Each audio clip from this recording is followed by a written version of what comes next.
Қайырлы күн, құрметті оқырмандар. Қазақстан Республикасы сыбайлас жемқорлыққа қарсы іс-қимыл агенттігінің парасат жолы адалдық алаңы жобасы аясында мағынасы кең, мазмұны бай, тақырыбы терең, сұхбат арқылы ел көңілінен шығатын көкейкесті мәселелерді талқылайтын парасат жолы адалдық алаңы бұрышы еңбекші ауылдық кітапханасынан ашылды. Бұндағы мақсатымыз қоғамдағы парасаттылық идеологиясын ілгерілетіп, сыбайлас жемқорлыққа қарсы іс-қимылдарды түрлі шаралар арқылы насихаттау.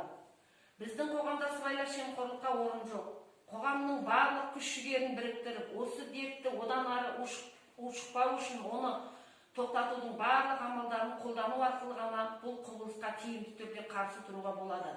Сондықтан сыбайлас жемқорлықпен күресу барлық Қазақстан Республикасы азаматтарының азаматтық борышы деп білуіміз керек. Сыбайлас жемқорлыққа байланысты мағлұмат беру кітапханашы Болжігітова Назгүлде. Сыбайлас жемқорлық ол бүгін немесе кеше туған нәрсе емес. Ол заманның ағысымен бірге өсіп тамырын тереңге салған індет деп ойлаймын. Сыбайлас жемқорлық деген сөзді үнемі естіп, теледидар, газет беттерінен көріп жүргендіктен оған құлағымыз да етімізде үйреніп қалғандай. Қазіргі таңда бұл біздің қоғамымыздағы жаулаған бір індет болып тұр. Адамдар осындай жайттарды көре тұрып сенімдері жоғалғандығын байқаймыз. Шындық, әділдік деген нәрсені түкке сенбейтіндей, сенімсіздікпен қарайтындай болып көрінеді. Мұның себебі неде деген сұрақ туындайды. Біз жас мемлекет болсақ та, бұл жемқорлық деген індет бізді айналып өтпеді. Бұл індетті қанша жоямыз десек те, ол күннен күнге өршіп бара жатқанын естіп жүрміз. Қарапайым тілмен айтатын болсақ, сыбайлас жемқорлық бұл қызмет дәрежесін жеке мақсатта пайдалану.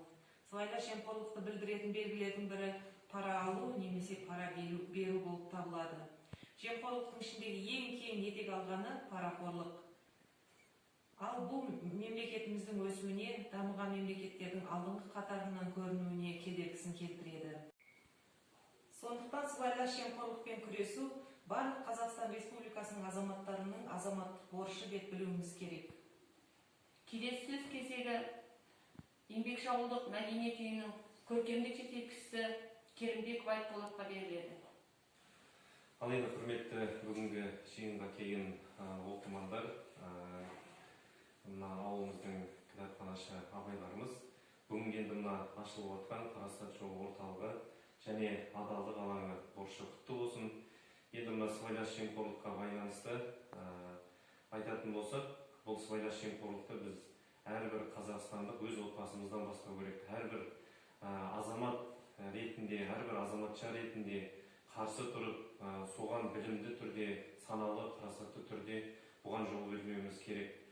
Мынау біздің енді қазақтың әу баста дүние жаңағындай есігін ашып, тәй-тәй бас тұсауын кескеннен бастап, ала жіппен кеседі тұсауды. Не себепті екен біреудің ала жібін аттамасын деген тәрбие бұның ар жағында жатқан. Сондықтан да біздің әрбір қазағымыздың осындай дәстүрі, керемет жаңағындай адалдыққа байланысты осындай сыбайлас жемқорлықтың алдын алатын үлкен тәрбиелік мәні бар.